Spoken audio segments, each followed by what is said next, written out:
Chapter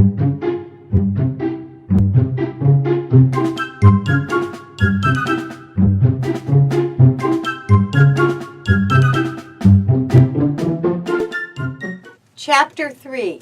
Stolen Furs.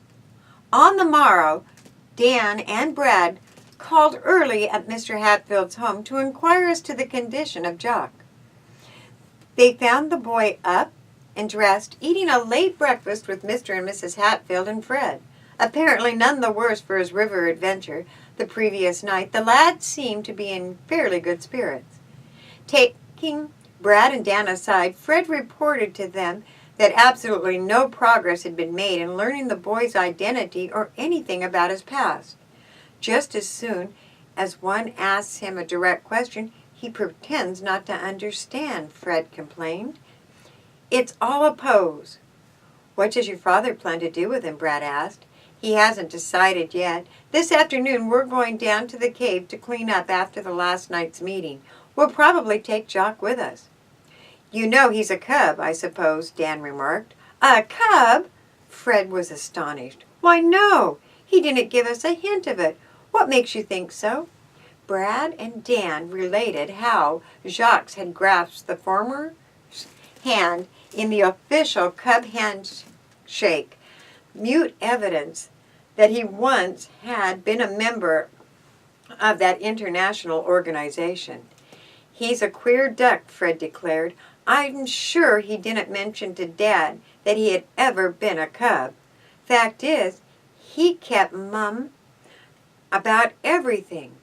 Won't peep a word as to his folks or where he came from.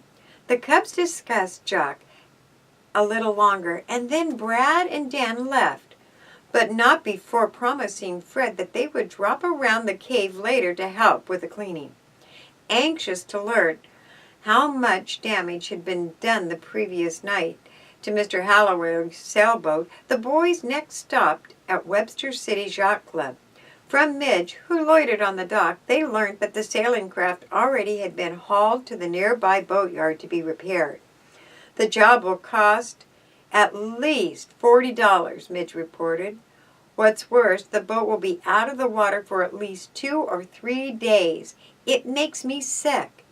Did your father learn if it was Mannheim's boat that struck us last night? Dan questioned. Not yet. We inquired around the clubhouse, but no one has seen Mannheim's speedboat the last couple of days. Brad had noticed a mahogany speedcraft which was plowing up the channel at half speed. Isn't that Mannheim's boat coming now? He demanded. It looks like it to me. Likewise, the same one that struck us last night, Midge muttered, shading his eyes as he gazed towards the sun. As the 3 cubs watched, the boat drew closer until they could read the license number, D351, and see the bright gleam of her brass work. The boat that hit us had no visible license, Dan said, a little troubled. If it weren't for that, I'd say it was Mannheim's craft that smashed us. Who's at the wheel? Brad demanded. Not Mannheim. The operator of the boat wore a striped red and blue jersey and a soiled brown set of trousers. His square jaw and grizzled sun-browned face of set expression marked him as a man of surly temper. As the boat slid along towards the Mannheim berth, he glanced briefly at the cubs. Then, deliberately, he looked away. Wonder who he is, Midge muttered, if he doesn't resemble anyone in that boat last night. Not the operator, anyway, Dan agreed. Actually, we didn't see the other 2 fellows well enough to recognize them again. The cubs kept the boat in view as it maneuvered into a reserved space at the far end of the dock. Midge asked the cub member, who loitered nearby, if the speedboat belonged to Mr. Mannheim. Yes, that's his boat, the club member identified it. But that isn't Mr. Mannheim at the wheel. No, the pilot is a fellow who works for him at Skeleton Island, a new man he hired a few months ago. I've heard him called Wilson Jabowski. Wilson Jabowski. After the Cub member had moved on, the three Cubs watched the Mannheim boat fill its gas tank at a primitive pump. "Notice her stern?" Dan whispered to his companions. "Can you see any scratches?" "We're too far away," Midge returned, "but I'll bet a frosted donut it was Mannheim's boat that rammed us last night. I'll find out." Unable to restrain himself, the boy descended 3 steps to the lower level, there to inspect the craft's hull. "Hey!" the boat operator shouted as Midge bent to look closely at the mahogany. "What do you think you're doing?" "Nothing," Midge mumbled, startling. "Just looking." "Well, do your looking somewhere else," the man snapped. "Mr. Mannheim doesn't want kids hanging around his boat." "I'm not doing any harm," Midge defended himself. "I was just noticing a few scratches on your boat. Have you been in an accident?" "No," the boat owner answered gruffly. "I may have scratched the mahogany a couple of days ago when I was backing out of the berth. Grazed a dock post." "Oh, I see," Midge said, pretending to accept the explanation. "I thought maybe you might have been in a collision last night." "Collision? What are you driving at, you young whelp? Trying to make it out it was Mannheim's boat that ran into your dad's sailboat?" "I didn't say so, did I? Anyhow, how did you know about it?" "Heard about the accident here at the club," the boat operator retorted. "Let me tell you something. This boat wasn't away from Skeleton Island last night. And another thing, Mr. Mannheim doesn't go around smashing sailboats." "Who said he did?" Midge demanded, now on the defensive. "I've never accused him." "No, but you're thinking it was this boat that hit yours." "Oh, I heard you boys whispering." "Well, get this straight. You better not go to Mr. Mannheim with your complaint." "I'm sorry if I said anything to offend," Midge replied, his voice stony. "To tell you the truth, I did think maybe it was his boat that struck ours in the dark. If I've made a mistake, I apologize." "You sure did make a mistake, kid. Now get along with you. I want to fill this gas tank and get back to Skeleton Island." Embarrassed by the reprimand, the 3 Cubs took themselves to the club, where they sat on the veranda drinking cokes. "I sure made the old boy sore," Midge said between sips of the iced drink. "I never intended to accuse him or say anything about the accident. He snapped me up so fast." "Almost as if he had a guilty conscience," Dan agreed. "Maybe he heard about that accident here at the club the way he said. Then again, maybe he didn't." "Those scratches on the boat weren't very deep," Midge said thoughtfully. "All in all, I guess I'd better not exercise my gums too much over the thing. Dad wouldn't like that." Brad, who had been scanning the morning paper while his companions talked, now uttered a startled snort. "Say, will you look at this?" he exclaimed, tapping the front page of the news story. "Guess what happened last night?" "Break it to us gently, Brad, my boy," Midge laughed. "It says here that a box of furs valued at $8,500 was stolen last night from Pier 23. So far, the police haven't traced the thieves." Dan relieved Brad of the newspaper and read the account for himself. The story related that during the early hours of the evening, a fast motorboat had pulled alongside Pier 23 where a box of furs had been piled up with other merchandise for shipment. Before the warehouse watchman had suspected what had happened, the craft with its unknown occupants had sped away into the darkness. "Say, do you suppose that could have been the same boat that struck us last night?" Dan demanded as he finished reading the story. "What time did the robbery occur?" Midge asked thoughtfully. "The story doesn't say, but you remember the boat was showing no lights and coming from the general direction of the docks." "That's true," Midge admitted, impressed. "All the same, Mannheim isn't the type man to get mixed up with fur theft. In the first place, he has plenty of money." "We may have be mistaken about it being Mannheim's boat," Dan urged. "In any case, "This story about the fur theft is interesting," Brad said, rereading it. "It looks to me as if the river pirates are getting pretty bold when they can pull off a robbery practically under the eyes of the watchmen." "I wish we had more information," Midge remarked. "Pier 23 isn't far from here. Why not go there and see if we can pick up anything more and learn about this mystery?" The proposal appealed to Brad and Dan. Finishing their drinks, they caught a bus which dropped them off a few minutes later at the commercial area of the river. Midge, who was fairly familiar with the section of waterfront, led his companions towards a small warehouse whose corrugated steel door stood slightly ajar. Inside, an elderly man was taking an inventory of boxes and crates stacked against the wall. A spry, wiry little fellow with white hair and energy that belied his 79 years, he whirled around as he heard the boys enter. "You startled me," he chuckled, obviously relieved. "After last night, I'm a mite jumpy." The Cubs noticed then that the warehouse man carried a revolver in a holster on his belt. "I'm Hank Hawkins, at your service," he announced cheerfully. "What can I do for you youngsters?" "We'd like some information about the robbery last night," Dan spoke up. "We're not just asking questions out of curiosity. We may have some information for you, too. You kids know something about it?" "We may have seen the boat that pulled away from the pier. We're not sure. What time did the robbery take place?" "Say, who are you kids anyhow?" the watchman demanded, without answering the question. Brad gave his name and introduced his companions, explaining that they were Cub Scouts. "I guess you think we have our nerve barging in like this," he added. "We read about the fur robbery in the paper, and we want to learn the details." "I see." Hank sat down on a packing case to light his pipe.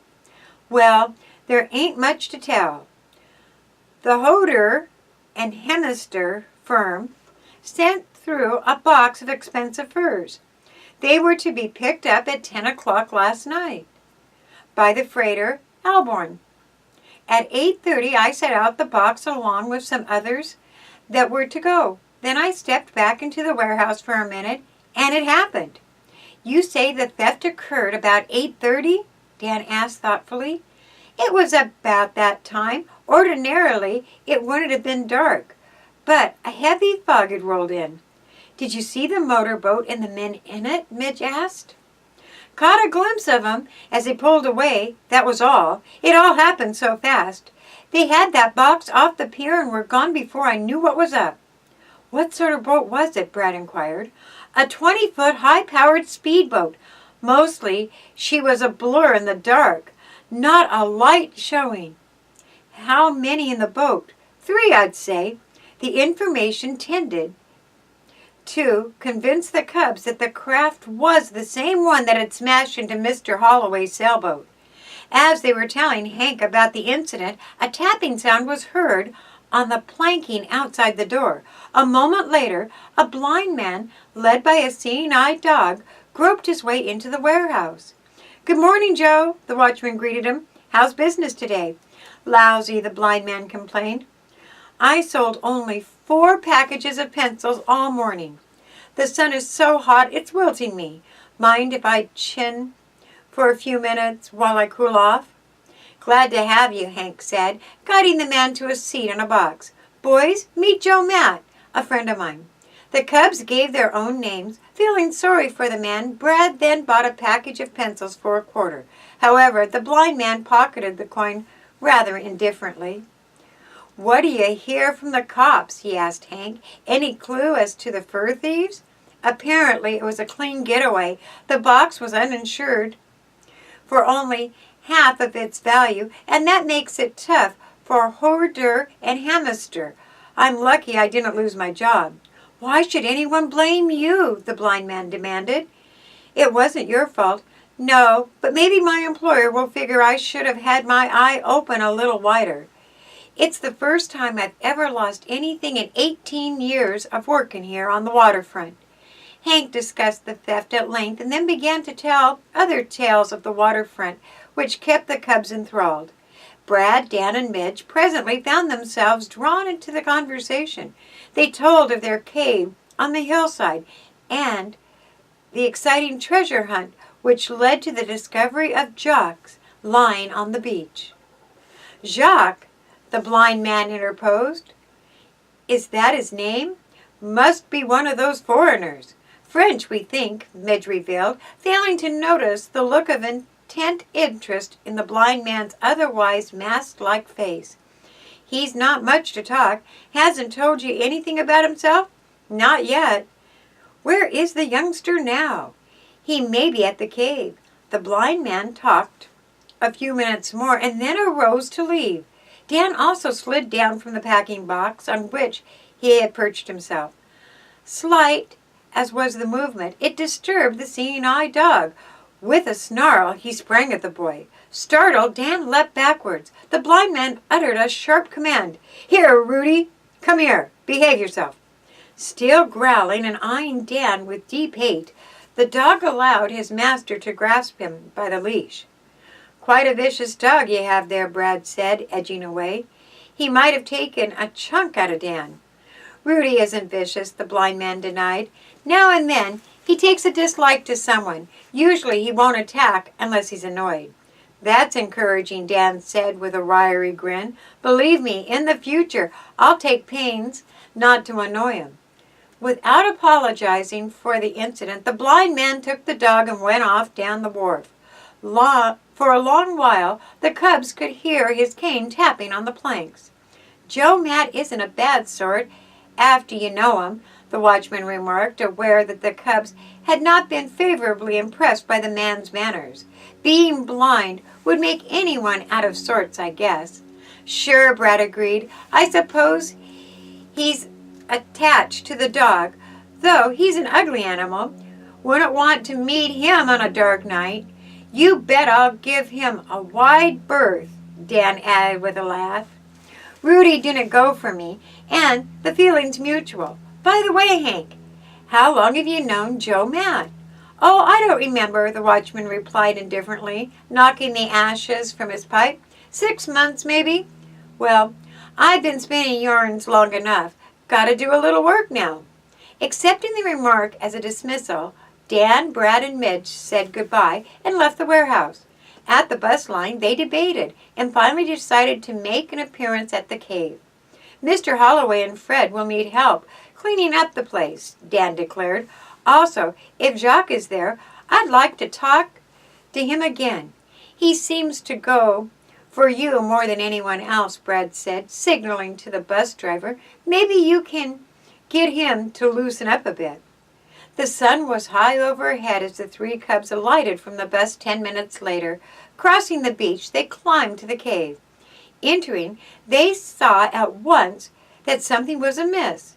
Mr. Holloway and Fred were there alone, their brooms discarded. Rather dejectedly, they sat at a table studying an object which was hidden from view. Hi, Dan greeted the pair. Where's Jacques? We thought you were bringing him here. We did, replied Fred significantly. The other cubs looked about the disordered room. Plainly, Jacques was nowhere in the cave. Where is he? Brad demanded. Don't keep us in suspense. He didn't take a turn for the worst. Mr. Hatfield shook his head. No, Jacques appears fine when we last saw him. This will explain. He thrust a note into Brad's hand. The lad left it here a few minutes ago. In a large, hard-to-read scrawl, the boy had written, Thank you for everything. Goodbye.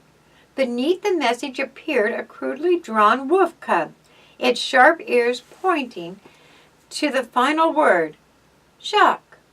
Da-do-da-do.